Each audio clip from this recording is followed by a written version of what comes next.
Part 2 of The Most Dangerous Game. The general laughed with an entire good nature. He regarded Rainsford quizzically. I refuse to believe that so modern and civilized a young man as you seems to be harbors romantic ideas about the value of human life. Surely your experiences in the war don't make me condone cold-blooded murder, finished Rainsford stiffly. The laughter shook the general. How extraordinarily droll you are, he said. One does not expect nowadays to find a young man of the educated class, even in America, with such a naive and, if I may say so, mid-Victorian point of view. It's like finding a snuff box in a limousine. Ah, well, doubtless you had Puritan ancestors. So many Americans appear to have had. I'll wager you'll forget your notions when you go hunting with me. You have a genuine new thrill in store for you, Mr. Rainsford.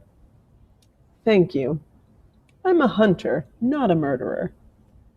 Dear me, said the general, quite unruffled. Again, that unpleasant word. But I think I can show you that your scruples are quite ill-founded. Yes? Life is for the strong, to be lived by the strong, and if need be, taken by the strong. The weak of the world were put here to give the strong pleasure. I am strong. Why should I not use my gift? If I wish to hunt, why should I not? I hunt the scum of the earth, sailors from tramp ships, Lascars, blacks, Chinese, whites, mongrels. A thoroughbred horse or hound is worth more than a score of them. But they're men, said Ransford hotly. Precisely, said the general. That's why I use them. It gives me pleasure. They can reason after a fashion, so they are dangerous. But where do you get them? The general's left eyelid fluttered down in a wink. This island is called Ship Trap, he answered. Sometimes an angry god of the high seas sends them to me. Sometimes, when Providence is not so kind, I help Providence a bit.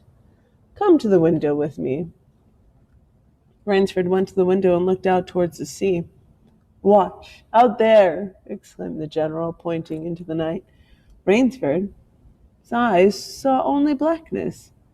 And then, as the general pressed a button, far out to sea, Rainsford saw the flash of lights. The general chuckled.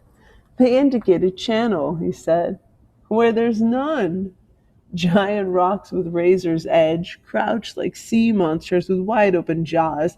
They can crush a ship as easily as I can crush this nut. He dropped a walnut on the hardwood floor and brought his heel grinding down on it. Ah, yes, he said, casually, as if in answer to a question. I have electricity. We try to be civilized here. Civilized? And you shoot down men? A trace of anger was in the general's black eyes. But it was there but a second. And he said, in his most pleasant manner, Dear me, what a righteous young man you are. I assure you, I do not do the thing you suggest. That would be barbarous. I treat these visitors with every consideration. They get plenty of good food and exercise. They get into splendid physical condition. You shall see for yourself tomorrow. What do you mean? We'll visit my training school, smiled the general. It's in the cellar. I have about a dozen pupils down there now. They're from the Spanish bark San Lecour. That had the bad luck to go down on the rocks out there. A very inferior lot, I regret to say. Poor specimens and more accustomed to the deck than to the jungle. He raised his hand, and Ivan, who served as a waiter, brought thick Turkish coffee. Rainsford, with an effort, held his tongue in check. The game, you see, pursued the general blandly. I suggest to one of them that we go hunting. I give him a supply of food, an excellent hunting knife, I give him a 3-hour start. I am to follow, armed only with a pistol of the smallest caliber and range. If my quarry eludes me for 3 whole days, he wins the game. If I find him, the general smiled, he loses. Suppose he refuses to be hunted? Oh, said the general. I give him his option, of course. He need not play that game if he doesn't wish to. If he doesn't wish to hunt, I turn him over to Ivan. Ivan once had the honor of serving as official notaire to the Great White Czar, and has his own ideas of sport. Invariably, Mr. Rainsford, invariably, they choose the hunt. And if they win, the smile on the general's face widened. To date, I have not lost, he said. And then he added hastily, I don't wish you think me a braggart, Mr. Rainsford. Many of them afford only the most elementary sort of problem. Occasionally, I strike a Tartar. One almost did win. I eventually had to use the dogs. The dogs? This way, please, I'll show you. The general steered Rainsford to a window. The lights from the window sent a flickering illumination that made grotesque patterns in the courtyard below, and Rainsford could see moving about there a dozen or so huge black shapes. They turned toward him. Their eyes glittered greenly. A rather good lot, I think, observed the general. They're let out at 7 every night. If anyone should try to get into my house or out of it, something extremely regrettable would occur to them. He hummed a snatch of a song from the Foie Bergerie. And now, said the general, I want to show you my new collection of heads. Will you come with me to the library? I hope, said Mr. Rainsford, that you'll excuse me tonight, General Zaroff. I'm really not feeling at all well. Ah, indeed, said the general, inquired solicitously. Well, I suppose that's only natural after your long swim. You'll need a good night's sleep.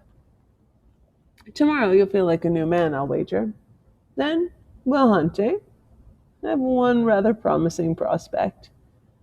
Rainsford was hurrying from the room.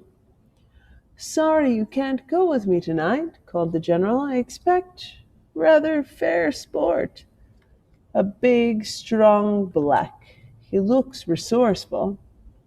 Well, good night, Mr. Rainsford. I hope you have a good night's rest. The bed was good, and the pajamas of the softest silk. He was tired in every fiber of his being, but nevertheless Rainsford could not quiet his brain with the opiate of sleep. He lay, eyes wide open. Once he thought he heard stealthy steps in the corridor outside the room. He sought to throw open the door. It would not open. He went to the window and looked out. His room was high up on one of the towers. The lights of the chateau were out now, and it was dark and silent, but there was a fragment of a sallow moon, and by its wan light he could see, dimly, the courtyard. And there, weaving in and out in the patterns of the shadow, were black, noiseless forms. The hounds heard him at the window and looked up, expectantly, with their green eyes. Rainsford went back to bed and lay down. By many methods he tried to put himself to sleep. He had achieved a doze when, just as morning began to come, he heard, far off in the jungle, the faint report of a pistol. General Zaroff didn't appear until luncheon. He was dressed faultlessly in tweed of a country squire. He was solicitous about the state of Rainsford's health. As for me, sighed the general, I do not feel so well. I'm worried, Mr. Rainsford. Last night I detected traces of my old complaint. To Rainsford questioning glance, the general said, ennui, boredom. Then, taking a second helping of crepe Suzette, the general explained, the hunting was not good last night. The fellow lost his head. He made a straight trail that offered no problems at all. That's the trouble with these sailors. They have dull brains to begin with, and they do not know to get about in the woods.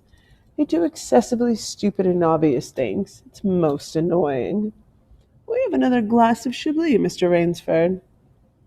General, said Rainsford firmly, I wish to leave this island at once.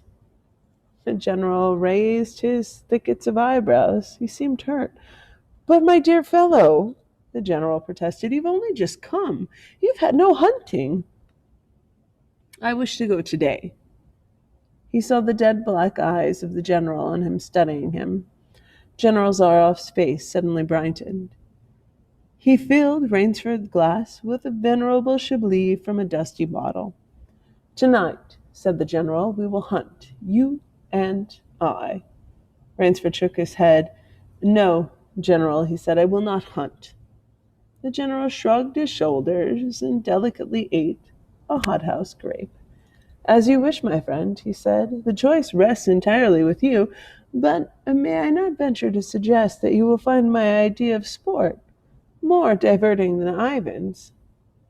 He nodded toward the corner where the giant stood, scowling, his thick arms crossed on his hogshead of a chest.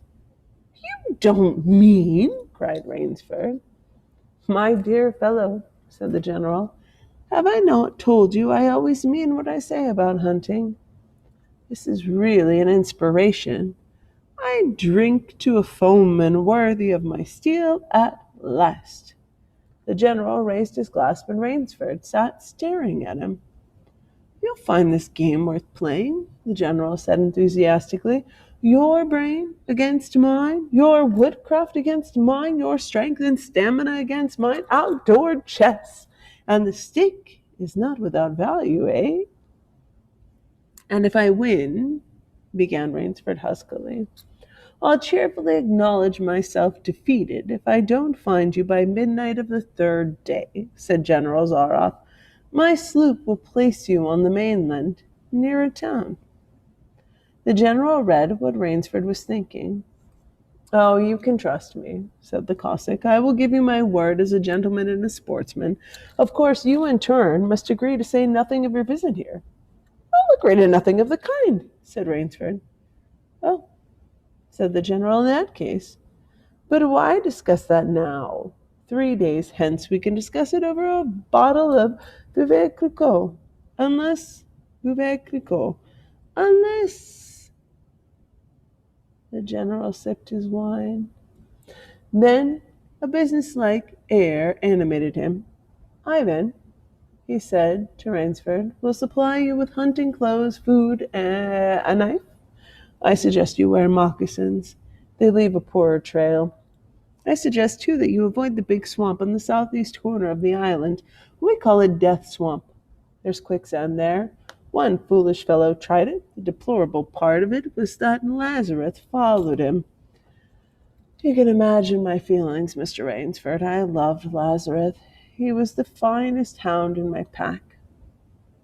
Well, I must beg you to excuse me now. I always take a siesta after lunch. You'll hardly have time for a nap, I fear. You'll want to start, no doubt. I shall not follow you till dusk. Hunting at night is so much more exciting than by day, don't you think? Au revoir, Mr. Rainsford. Au revoir. General Zaroff, with a deep, courtly bow, strolled from the room. From another door came Ivan. Under one arm carried khaki hunting clothes, a haversack of food, a leather sheath containing a long-bladed hunting knife. His right hand rested on the cocked revolver, thrust in the crimson sash about his waist. Rainsford had fought his way through the bush for 2 hours. I must keep my nerve, he said through tight teeth. He had not been entirely clear-headed when the chateau gate snapped shut behind him.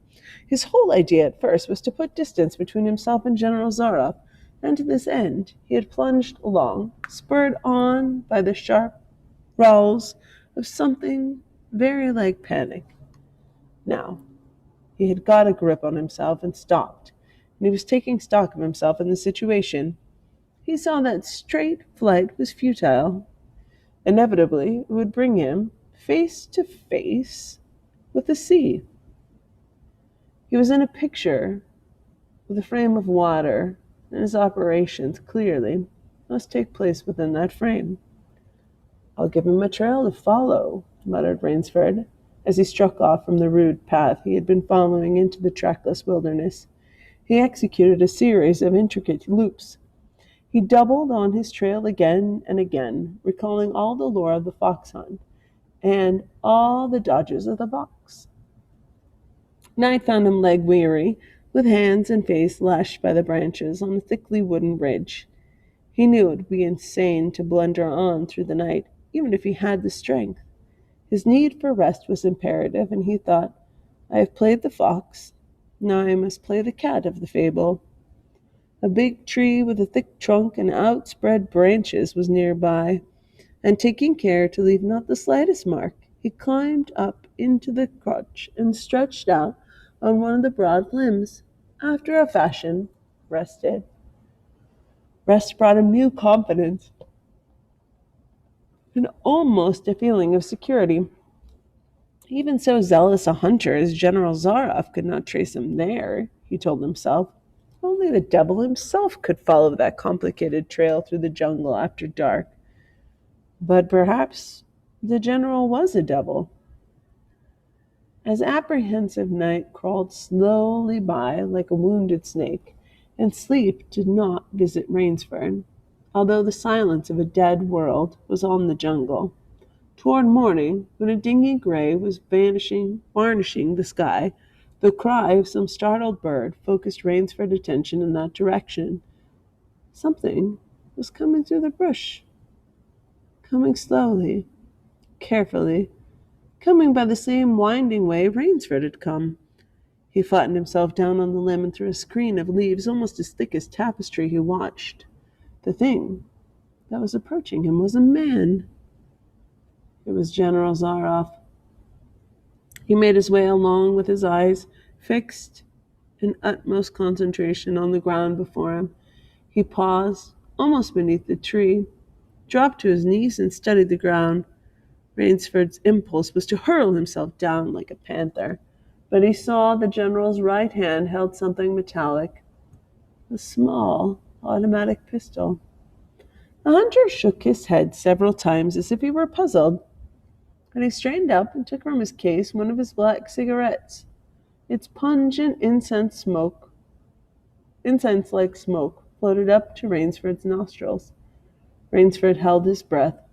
The general's eyes had left the ground and were traveling, inch by inch, up the tree. Rainsford froze there, every muscle tensed for spring.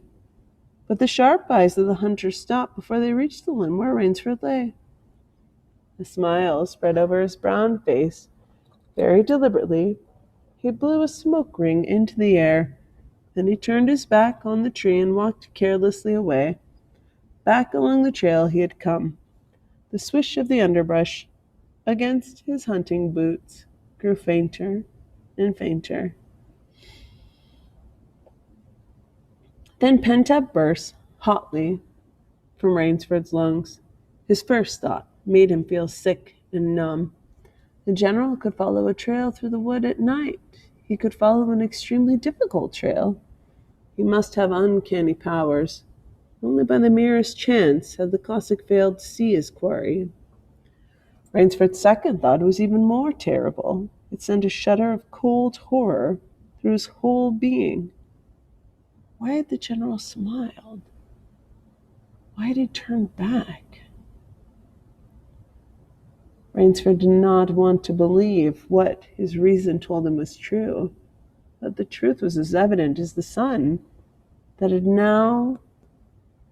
by now pushed through the morning mist. The general was playing with him. The general was saving him from another day's sport.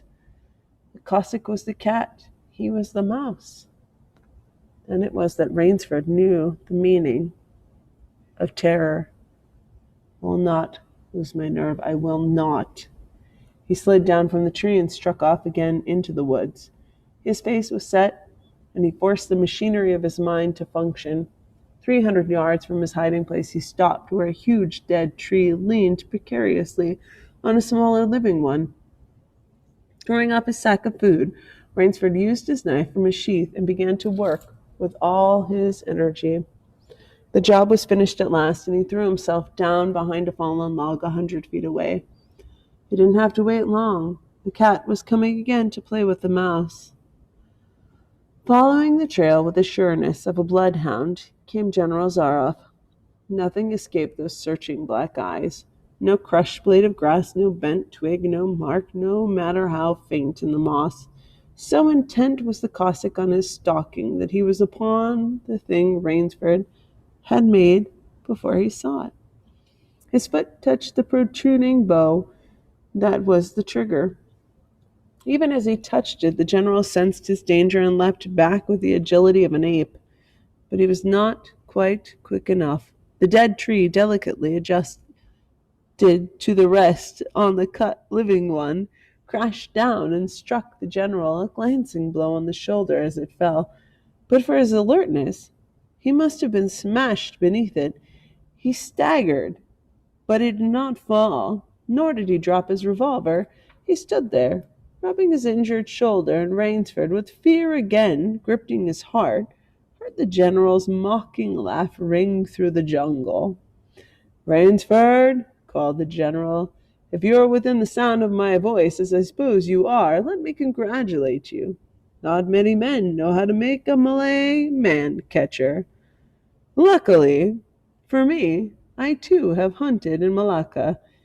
You are proving interesting, Mr. Rainsford. I'm going back now to have my wound dressed. It's only a slight one, but I shall be back. I shall be back." When the general, nursing his bruised shoulder, had gone, Rainsford took up his flight again. It was flight now, a desperate, hopeless flight that carried him on for some hours. Dusk came, then darkness, and still he pressed on. The ground grew softer under his moccasins. The vegetation grew ranker, denser. Insects bit him savagely. Then, as he stepped forward, his foot sank into the ooze. He tried to wrench it back, but the muck sucked viciously at his foot as if it were a giant leech. With a violent effort he tore loose. He knew where he was now. Death Swamp and its quicksand. His hands were tight closed, as if his nerve were something tangible that someone in the darkness was trying to tear from his grip. The softness of the earth had given him an idea. He stepped back from the quicksand 12 feet or so, and like some huge prehistoric beaver, he began to dig. Rainsford had dug himself in France when a second delays meant death. That had been a placid pastime compared to this digging now. The pit grew deeper. When it was above his shoulders, he climbed out and from some hard saplings cut stakes and sharpened them to a fine point. These stakes he planted at the bottom of the pit with a point sticking up. With flying fingers he wove a rough carpet of weeds and branches, and with it he covered the mouth of the pit. Then, wet with sweat and aching with tiredness, he crouched behind the stump of a lightning-charred tree. He knew his pursuer was coming. He heard the padding sound of feet on the soft earth, and the night breeze brought him the perfume of the general's cigarette. It seemed to Rainsford that the general was coming with unusual swiftness. He was not feeling his way along foot by foot. Rainsford, crouching there, could not see the general, nor could he see the pit. He lived a year and a minute. Then he felt an impulse to cry aloud with joy, for he heard the sharp crackle of the breaking branches as the cover of the pit gave way. He heard the sharp scream of pain as the pointed stakes found their mark. He leapt from his place of concealment, then he cowered back. 3 feet from the pit a man was standing, with an electric torch in his hand. "You've done very well, Rainsford," the voice of the general called. "Your Burmese tiger pit has claimed one of my best dogs. Again, you score. I think, Mr. Rainsford, I'll see what you can do against my whole pack. I'm going home for a rest now. Thank you for a most amusing evening." At daybreak, Rainsford, lying near the swamp, was awakened by the sound that made him know that he had new things to learn about fear. It was a distant sound, faint and wavering, but he knew it. It was the baying of a pack of hounds. Rainsford knew he could do one of two things. He could stay where he was and wait. That was suicide. He could flee. That was postponing the inevitable. For a moment he stood there, thinking. An idea that held a wild chance came to him, and, tightening his belt, he headed away from the swamp. The baying of the hounds grew nearer, and then still nearer, nearer, ever nearer. On an edge, Rainsford climbed a tree. Down a watercourse, not a quarter of a mile away, he could see the bush moving.